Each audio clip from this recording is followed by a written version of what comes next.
This is Teachers Talk Radio, and you are listening live. And good morning, Sue. Welcome to the show. Good morning. Lovely to have you with me, and such an honour.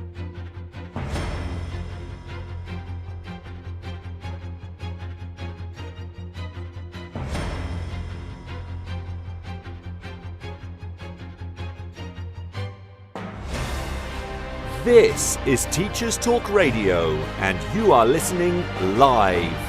Tune in live at ttradio.org, or to join in the conversation, download the Podbean app and search Teachers Talk Radio. Follow the hashtag TTRadio. Tune in, talk it out with Teachers Talk Radio. Good morning, Sue. Would you be able to just tell our listeners a little bit about your teaching, writing, training and mentoring journey, where it began and how you've got to where you are now? Thank you for the question. That's quite a big one, I think. So I studied at university back in England, in Leeds. I studied Spanish as my kind of main language, Spanish and French actually. And at that time, as a student, you had to spend a year abroad as a teaching assistant. So as an undergraduate, I went to Salamanca in Spain because I was studying. Actually, I was studying Lorca, but for some reason I thought Salamanca would be a good idea to go to. I really wanted to go. Quite interesting. You're not the first person who's been on this radio program that went to Salamanca to do something. Oh, okay. And it's a beautiful city. Anyway, I was put in a girls' secondary school as a teaching assistant. And I was 20 years old, and there I was, and it was a kind of baptism of fire, I like to say, because girls can be interesting, but it was great fun. And then when I came back to England and I graduated, and I wanted to go back to Spain, so I went to Spain. I had a friend who ran a language school. He was a fellow who was actually studying Spanish at Leeds with me. Wow. An older fellow. Yeah, quite interesting. He was a bit older, British guy, and he owned a language school. And so I knocked on his door. I went back to Madrid and I knocked on his door and asked for a job with the cheek of youth, I think. And to my surprise, he gave me a job immediately. And so I started teaching in this language school in Madrid. And that's where I started getting experience and really understanding what language teaching was about. And then I went back to the UK after a year and I qualified and, did my Delta and all that kind of stuff and worked in Cambridge as a teacher. So we're only at the beginning. So I worked as a teacher and I got a job as I was working in a school called the Cambridge Academy in Girton, near Cambridge. A very nice school. And one way and another, I became director of studies of that school. So I spent a lot of time as director of studies. I became quite interested in management and support for management. And from there, I was there for quite a long time, probably about 13, 14 years. And then I got the job as head of English or head of EFL or something like that at International House in London, and worked there for a while. And then I went freelance. I went freelance in 1995. So in the kind of those years when I was DOS and head of EFL and all that kind of thing, I did quite a lot of teacher training and different stuff. And I was also really interested in management. So I started the Director of Studies Association in Cambridge, which was the first of its type in England. And then I founded the Management Special Interest Group of IATEFL. And then when I went freelance, I thought the easiest thing in order to earn money, which I needed to do, was to fall back on my teacher training skills. So I kind of, that's, you know, for the first few years when I was freelance, I did a lot of teacher training in different contexts. And, you know, I did CELTA courses and I did COTIC courses and lots of different stuff, and traveled a lot. Wonderful. Do you have a preference, or did you have a preference for a particular type of training? Or well, I really the CELTA course, you know, I think is really interesting, but I found it in the end it wasn't very satisfying. I really enjoyed working with teachers who were experienced already, but who perhaps needed more guidance and needed, you know, a different kind of training. Needed to see their students and their situation in a kind of different way. And I became very interested in trainer training because I thought, well, you know, where does all this come from? It comes from, ultimately it comes from teacher trainers, and what the teacher trainers are doing in their context is of vital importance.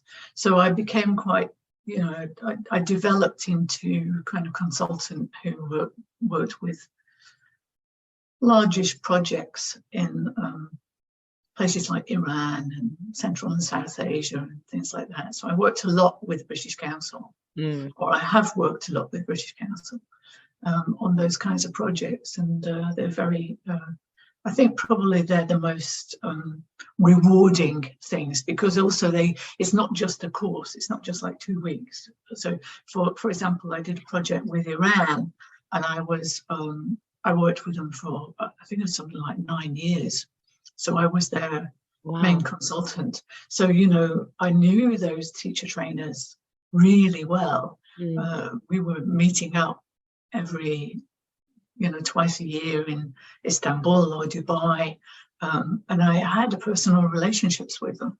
So that was really rewarding, because I think a lot of our work in ELT is short, can't speak, short, sharp shock. You know, it's like you do a 2-week course and that's it. And you never see people again. So that I find very rewarding. I find, I did a lot of work with CELTA, and then from the CELTA we would recruit 1 or 2 teachers and then help them grow and develop as teachers. And that whole process was amazing, and sort of watching how they improved and how they grew as teachers is yeah, I think it all takes time, doesn't it? And I think that's why I really like mentoring, because, you know, you see the thing as a process, as a kind of conversation between 2 professionals, rather than here I am, I'm going to teach you how to do it. You've lived in quite a few countries. At the moment you are in British Columbia, but you moved around, lived in various countries, Spain? Not actually lived in that many countries. So I obviously from the UK, I come from near Manchester in the UK, and I spent, you know, first part of my life certainly in the UK. Then I went to Spain, as I say, and I spent a total of 2 years there. And then we moved to Canada. Oh, sorry, I moved to the Netherlands. You're right, I did. I lived for 3 years in the Netherlands, in The Hague, with my partner. And then we moved in 2004, we moved to Canada, to British Columbia. And we now live in Vancouver. So yeah, a few countries. Do you have a preference, or perhaps something that's unique about each of them? It's really hard, isn't it? I mean, I think where you're born and where I do miss the UK quite a bit, and I miss the most silly things like pork pies or whatever it is. So, but I and the sense of humour, I think is so different and so funny, and it's quite different here. But I loved the Netherlands. I loved its openness, and the fact that people are not surprised by anything, and they're quite open-minded. I love Spain. The people are lovely. The food is great. I'd like to spend more time in Italy and spend maybe extended period of time there. Yeah.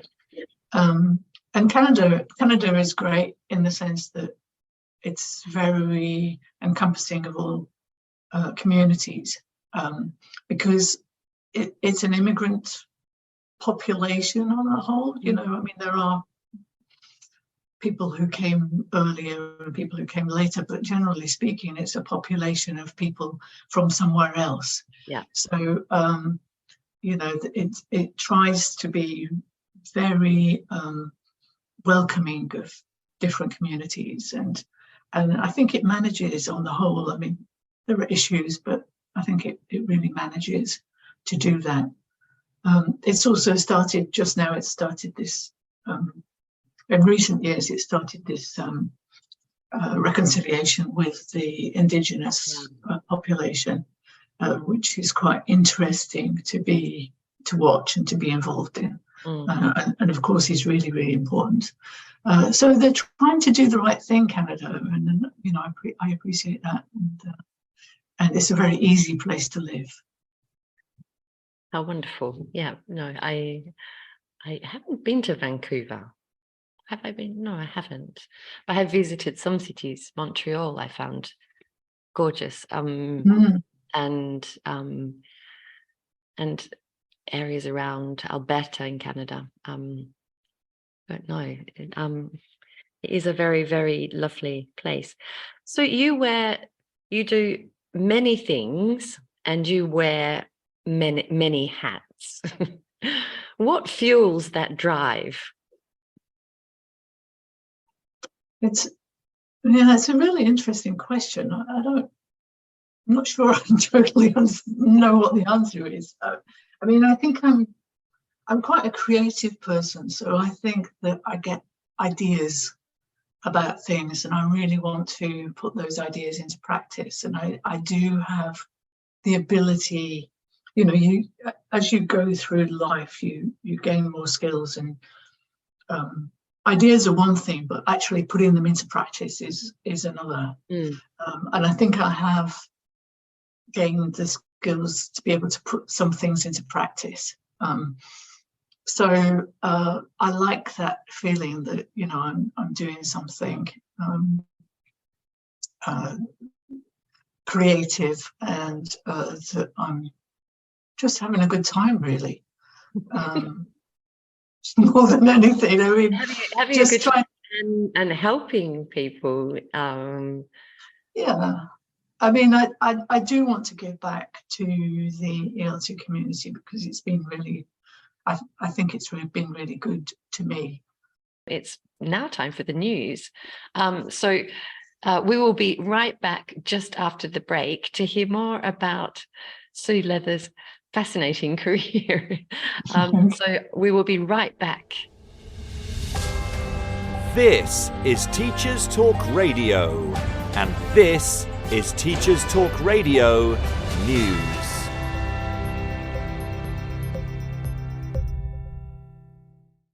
ASCL is due to ballot members for the first time in its history. The 4 education unions will ballot over strike action this term and, if backed by members, would see action stretching into next year and could lead to full school closures. The government continues to hold its position that the most recent pay offer is fair and reasonable, and that next year school funding will be at its highest level in history. Schools Week covers the further implications of school funding issues in a story about the cuts some head teachers are making. In a survey conducted by the National Foundation for Education Research for the Sutton Trust, it was found that schools are cutting back on school trips, teaching assistants and IT equipment to help balance stretched budgets. Responses from 1,428 primary and secondary teachers show 50% of senior leaders said their school had cut back on trips and outings this year. Schools in the most disadvantaged areas were most likely to be impacted by cuts to trips. The research suggests that in secondary schools, leaders are also cutting back on subject choices at both GCSE and A-level. The Department for Education has estimated schools overall could afford $2.4 billion in new spending between 2022 and 2024 before facing net pressure on their budgets. But the Confederation of School Trusts warned its members could face a prolonged period of financial challenge due to pay rises and other increasing costs if more funding was not forthcoming. The Sutton Trust's poll also showed that some school leaders are using pupil premium funding to plug budget gaps. The report also underlines the issue of recruitment into the sector, with the NFER predicting that the DFE will again miss its recruitment into initial teacher training target this year. Meanwhile, the TES focused on a DFE funding rule change to help schools hit by falling pupil numbers due to a decline in birth rate. Schools that are not rated good or outstanding will be eligible for additional funding.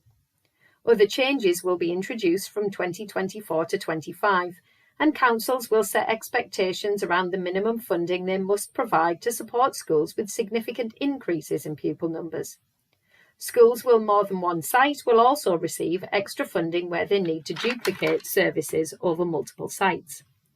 Falling birth rates mean there are projected to be 500,000 fewer pupils in English state nurseries and primaries in 2028 compared with 2022. Nurseryworld.co.uk reports on the findings of its recent survey into staff wellbeing around Ofsted inspections. In the article on its website, it reports that over 3,000 owners, managers and staff responded to questions around mental health and well-being and the impact of inspections. Many responded that they felt increased stress and anxiety in the run-up to an inspection, with many having sleepless nights and some suffering from panic attacks and depression. The possibility of losing funding should a setting be judged inadequate was also mentioned. Full details of the survey can be found on the Nursery World website. The Guardian reports that a record figure of £4.8 billion interest has been added to student debt in Britain last year. The government has more than doubled the amount of money it makes from charging interest on student loans as graduates face borrowing costs of almost twice the rate set by the Bank of England. The Office for National Statistics said the accrued interest had doubled from £2.3 billion in the previous year.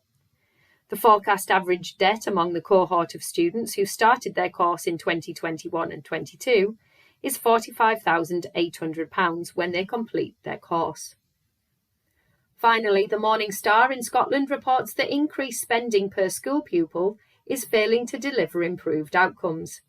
Spending per pupil has risen to £8,500 in Scotland, compared with around £7,200 across England, Wales and Northern Ireland. But attainment in Scotland is not on a similarly rising trajectory. Research by the Institute for Fiscal Studies shows that despite having the highest spending per pupil across the UK for a long period, test scores in reading, maths and science have either stayed the same or have been going down. This has been your Teachers Talk Radio News with Joe Fox.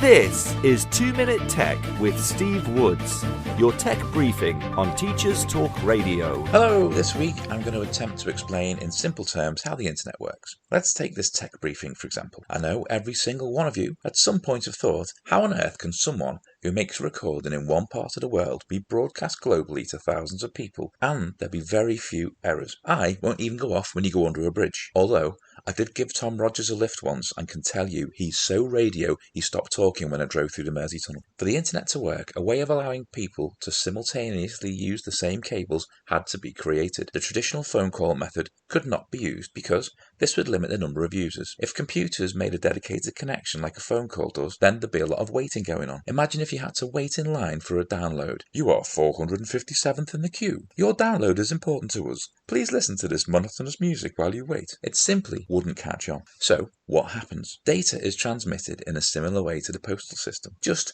a lot quicker. Right now, this podcast is arriving on your device in a series of packets. Packets are really small chunks of data that can be sent from device to device via routers. Without getting too geeky on you, the host server gets a request from you when you press play. The request says, start sending me the packets of the audio chocolate you know as Steve Woods' tech briefing. And like chocolate, it's split into chunks. These chunks are given an address to get to, an address of where they came from, some other information like the type of file being sent, so your device knows which application to open it in, and a number, so the packets can be ordered and rebuilt when they arrive. These packets are directed over the internet by routers that use the address information to direct them, and then rebuilt by your device once they arrive. Because packets are so small and can be forwarded rapidly, lots of computers can send data at the same time and keep everybody connected. So next time you're using the internet, consider that what you are looking at has probably been split into thousands of packets, routed across the world, and being rebuilt in a matter of milliseconds for you to enjoy. As always, if you have a tech question, why not send it to @TTRadioOfficial. I'm Steve Woods, and that was 2 Minute Tech. 2 Minute Tech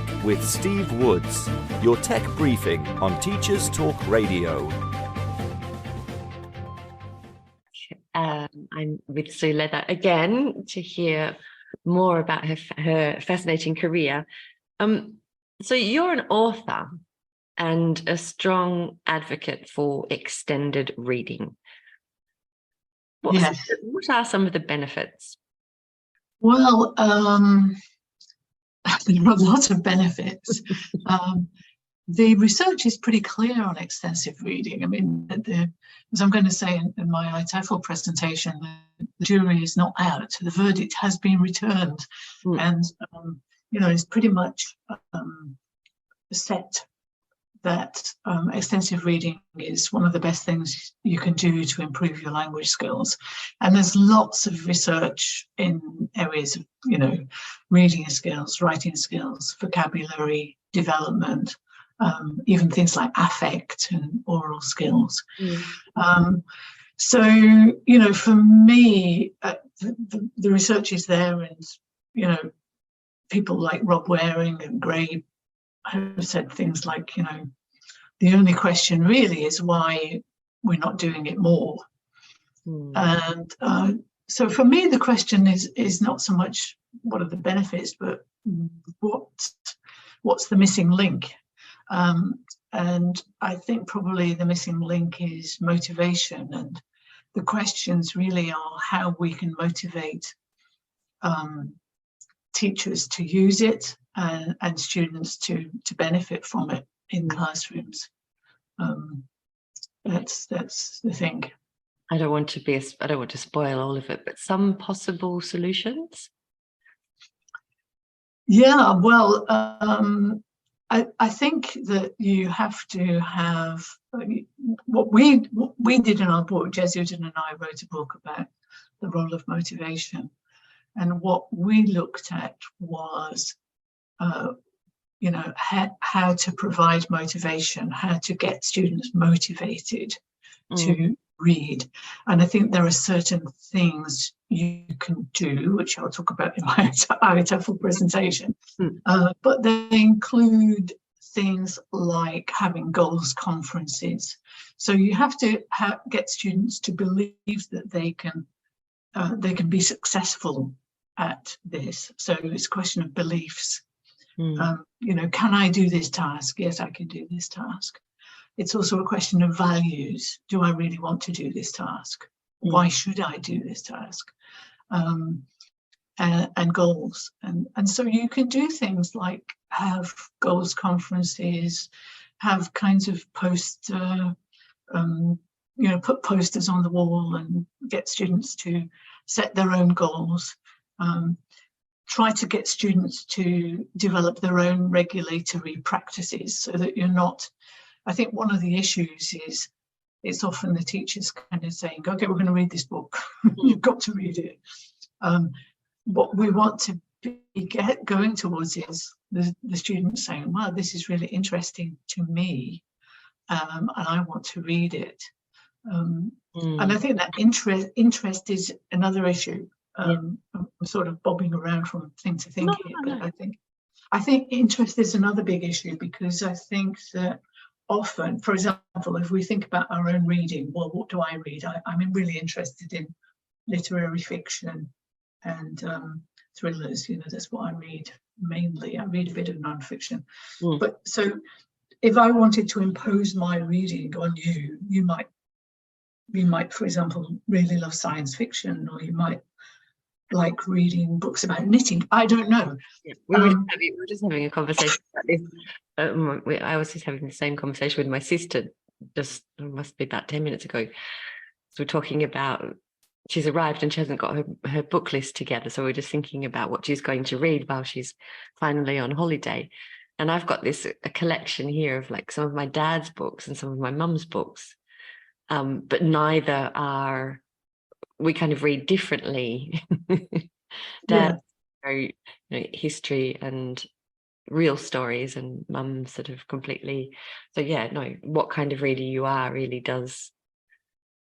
And I think a class of 30 students, you're going to have more. That's right, and I think that's one of the big issues, and so providing students with choice is a big issue, especially in circumstances where you don't have a school library, or you find it hard to, student it's underprivileged in the sense that there are not enough books around. So these are difficult questions. I don't think Jez and I worked hard on this, but we're not saying that we have the solutions, the complete solutions, but I think we're opening up a conversation that's ongoing in the ELT community about, how can we know it's good. We've got the results, the scientific empirical evidence is there. So what can we do to really make it happen more in classrooms? Okay, that sounds I will look forward to that. I obviously have. I also wonder how much has been replaced by technology. So perhaps I spent as a child with a book has been replaced by something else. Yeah, I think that's true, and I think I had a conversation on LinkedIn a couple of months ago about this, and that came up as an issue. And I think that's definitely there. I mean, you're competing with that. And people of our age, or my age certainly, we still have that memory from growing up with books and just reading. We didn't have phones. And also being hungry for books, wanting more. Yeah. But even now, I think it's a matter of getting across your passion for it. I mean, I notice I do two things. I read a paper book, and I also have books on my Kindle and my iPad. And they're two different activities somehow. And there's still something about reading a paper book, whether it's my age or not, I don't know, but I suspect it's not. I suspect there is a different process going on. And I think if we can get over that kind of passion to, that intimate kind of reading that you do when you've got a book in front of you, well, we'll see whether that works. Yeah. So you don't feel like you're reading when you're reading your Kindle? I do, but I find it there's something much more relaxing about reading a paper book. Yeah. I do read on Kindle simply because when I travel, it's so much more convenient. I'll maybe have a thin paper book and I'll have a few books on Kindle, but there's something, and I don't use it at night before going to bed, for example, because it keeps me awake. So I like to read my old-fashioned paper book. Okay.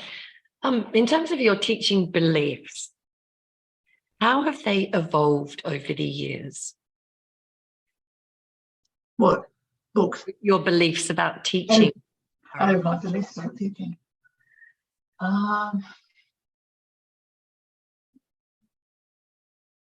That's a really good question, because it's a lot of years, I think.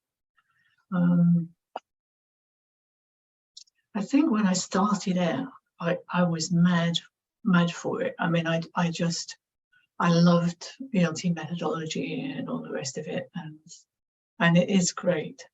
But I think that probably meant that I felt that as a teacher, I was slightly more important than I actually am. And, Big observation. And I mean, I don't want to say that teachers aren't important. Of course they are. They're kind of catalysts. And, I spent my whole life as a teacher. So, and I admire teachers and all the rest of it. But I think that if we can kind of sometimes take a step back a little bit and gather information and find the teachable moment rather than constantly be trying to teach. I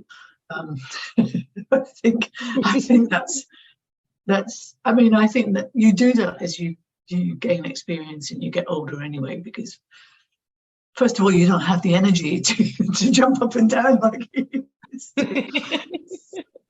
Run around the classroom. Yep. So it's a counsel of perfection, but I do think I do think that's the way I see it. It's just looking at the energy, seeing what's happening, and trying to ride that energy. And sometimes you get it wrong, and sometimes you get it right. But I think that would be my philosophical judgments on it. Do you have any advice for teachers today? What advice? I don't know. It's so hard, isn't it? Yeah. I think I'm actually relieved that I'm out of the classroom now, because I think it would be quite hard to deal with everything, especially in the state sector. I was listening the other day to the radio about what's happening in the UK, and teachers are so overworked, and so they're thinking they were going on strike, and too much work to do, basically. And you've got students who are technologically very savvy and probably got their phones in the room and all the rest of it. I'm not sure I'd be able to deal with all that now. So me giving advice, I don't know. I think they could give me advice, probably. I actually heard, it's a very short interview if you've got time to listen to it. It's actually part of Teachers Talk Radio. And it's a 20-minute interview with Michael Rosen. Michael Rosen? Yes. Yes. The poet, and yes. Lee Michael, Going on a Bear Hunt. Yes. Yes. And he made some fabulous suggestions for teachers today. He obviously Ofsted has caused quite a lot of trouble in the UK, and it's pretty awful. And he was just saying, rather than saying your school is dreadful, how about asking what can we do to help you, and return to continuous professional development. Experienced teachers working with less experienced teachers, basically all the things that you are doing. Yes. And help them improve rather than striking them off. Yeah, that's right. There's something definitely wrong, isn't there? Because there was that suicide recently of a head teacher in the UK, and I think they're having a big doing some big research into Ofsted, and it's likely to be changed. Yeah, I mean, it's just having been, when I was head of EFL, also when I was DOS of the Cambridge Academy, I was kind of in charge of inspections when British Council came to inspect, and it's absolutely terrifying. I mean, the British Council inspections, I was British Council inspector, and I think they're really good. The accreditation system. Yeah. Not that it isn't really good, but it is terrifying because your work is being inspected by people coming in, and you don't know what teachers are going to do on any given day. It's it is a funny way of going about things, and I think they do need support rather than judgment in many cases. And if we can say, well, we can support you, that would be great.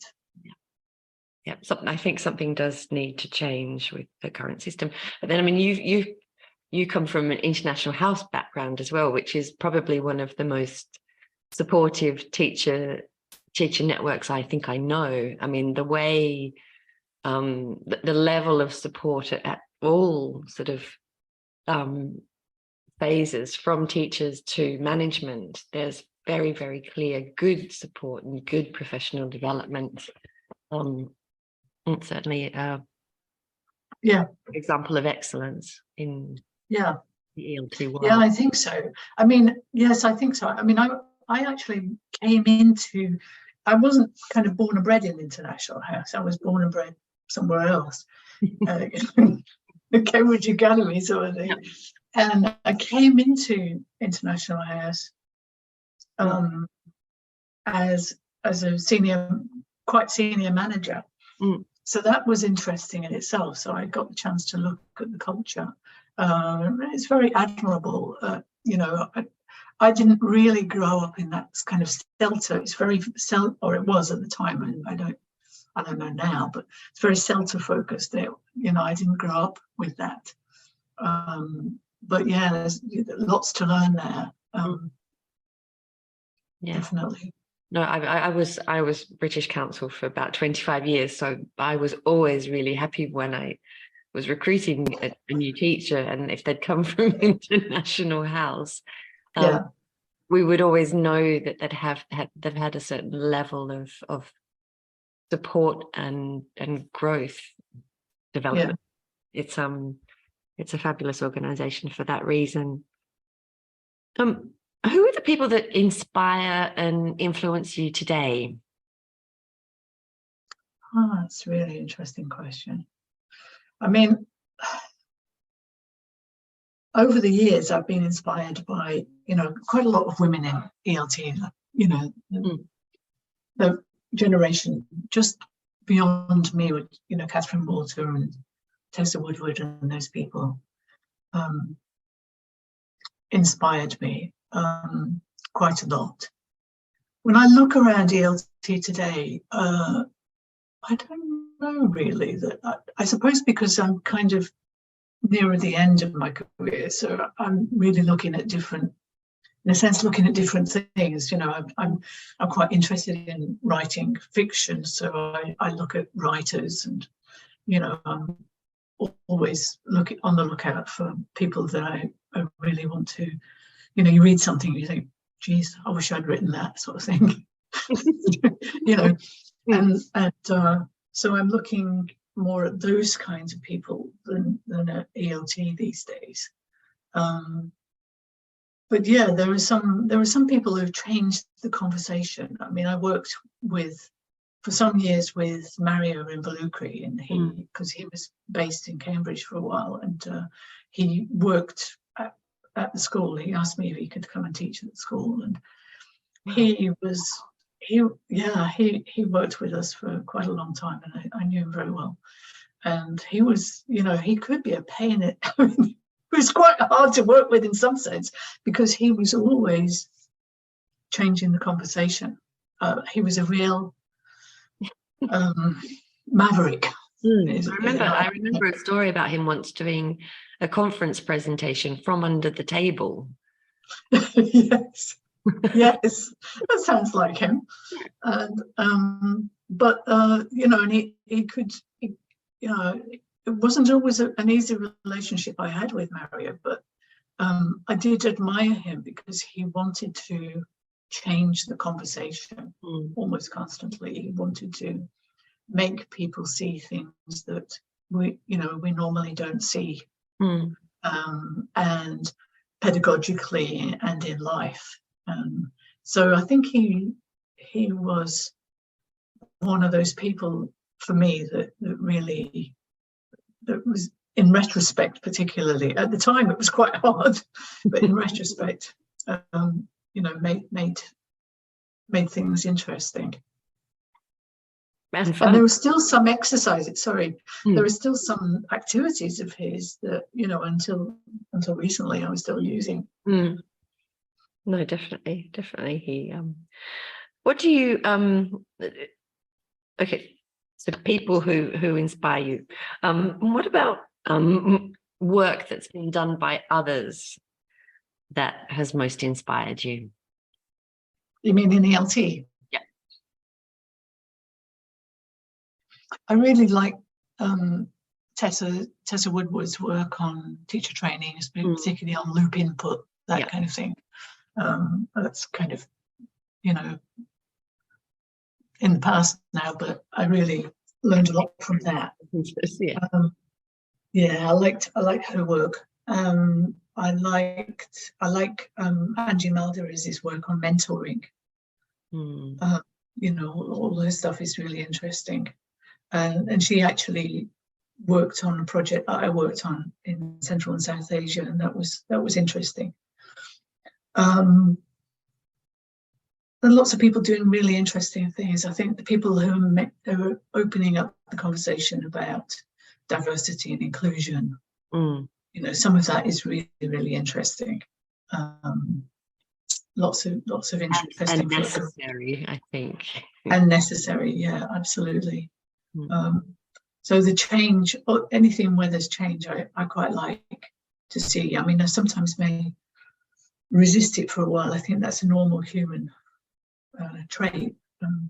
We sort of, the way I learn is to kind of say, question it. But then I think it's good that we have that, because we constantly need to keep evolving. Definitely. What do you hope to accomplish within the next year or so? What are you working on? What many things are you working on? Well, no, we're working on this. So we've got, with Eve now mentoring, we've got a nice steering committee in place, which is Alex Popovsky and Maureen McGarvey and Chris Graham and me. And what we're working on is we're getting these programs going, and then we are hoping to build up a core of organisers who can run programs. At the moment, it's us running the program, so that's not really sustainable. So we're trying to build up a core. We're trying to train up people to run courses, to run programs, so that we can kind of take a strategic look at what's going on, and then this group can kind of run the programs. So that's one thing, sort of practical thing that I'm working on, or we're working on, for sustainability. So that's that. And I have a couple of proposals, book proposals, kind of bubbling away. I don't know how those will go. And then otherwise, I want to now turn more of my attention back to writing fiction. Okay. And so I'll have one foot in ELT, but I'll have the other foot in something a bit different. Now, I noticed that on social media, you post paintings frequently. Yes. Are they your work of art? Yes, they are. So they are my work. Over the Christmas period, somebody mentioned on social media, this is why social media was so good. Somebody mentioned this app, Procreate, and I had a look at it and bought it, and it's really quite inexpensive, and put it on my iPad, and I started doing a little painting. So prior to that, I was writing, and still I write little kind of bits of prose relating to different things. And for some reason over the Christmas period, the writing left me. I was like very exhausted, I think. And I started just seeing things. And so I used Procreate, and I started doing little drawings. And they were pretty awful at first, but I think they're getting a wee bit better.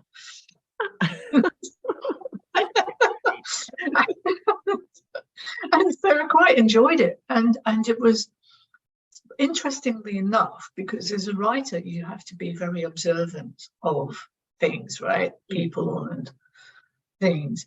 And I felt like I was looking at things, and I was observing more because I wanted to paint them, I wanted to draw them. And so now I've started this thing where I have the painting and I reflect on painting and writing. And so I'm kind of bringing the two things together. So yeah, that's a long answer, but so yeah, Procreate. I love it. Self-publish this, or yeah, who knows? Who knows? I mean, at the moment I'm just doing it on social media, but I'm always looking for opportunities. No, it's fantastic. We've learned so much about you in this very, very brief interview. But is there a fun fact about you that perhaps people don't know that you would like to share? I don't know whether it's a fun fact. Maybe it's fun for some people, but I trained in martial arts for 10 years. Oh. So I am Dan grade in karate. Although I haven't used it for years. So traditional karate, I haven't used it for years, and I wouldn't trust myself to use it, but I did that in my 30s. So yeah, that's maybe a fun fact. Do you have a favorite quote? When you asked me, you said you were going to ask me this, and the only thing I could come up with was, if you always do what you've always done, you'll always get what you've always got. So this idea that if you always do what you've always done, you'll always get what you've always done, what you've always got. So in other words, you have to keep changing. If something's not working, you have to change it. And I think that's really hard for human beings to do that. You keep knocking the nail on the head, and especially I don't know, I'm quite stubborn. So I kind of think this should work, but it's not working. So try something else. And it's simple, but I think it's quite a good key to having a long and varied career in something where you could be a teacher all your life, which is great, and some people do that and they're really talented at it, or you could do lots of different things. And I mean, when you made the choice to go freelance, what prompted that change? Well, they were having a change of the management culture at International House, so I didn't have much choice about it.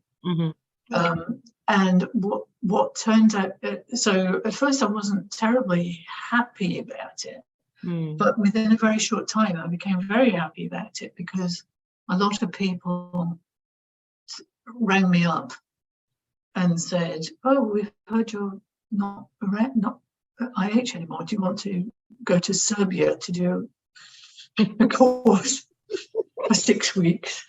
This kind of thing. And I suddenly saw, so what, when something happens and you see yourself on a certain line and you think, okay, I'm going to be head of the LT and probably, I'll go up in the career, this chosen career. And it's a bit disappointing when that doesn't happen. But suddenly another, cliche, but one door closes, another door opens. Everything opened up, and it's like, wow, there's all this stuff going on, and I can travel, which I really like. I can, meet different people, etc., etc. So I think being that kind of resilience is helpful.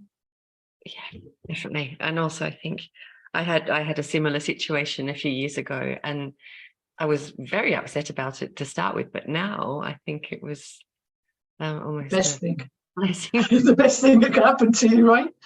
That's the way I see it, and everything turns out. Yeah, no, I hope so. I think, but as you said, if it doesn't, change it.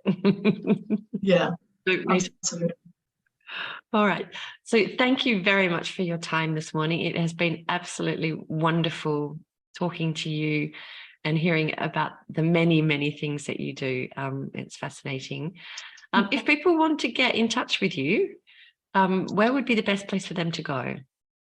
So I'm on social media, so you can find me on social media. I have two websites actually, so SueLeather.com or SueLeatherAssociates.com. Okay. And you can find my email there, and I'll be happy to hear from you. Wonderful. Thank you so much for your time. Thank you. It's been enjoyable talking about myself for so long. Great fun. Yeah. Thank you. Thank you very much. You've been listening to Teachers Talk Radio. Tune in live and listen back at ttradio.org. We look forward to hearing from you next time on Teachers Talk Radio.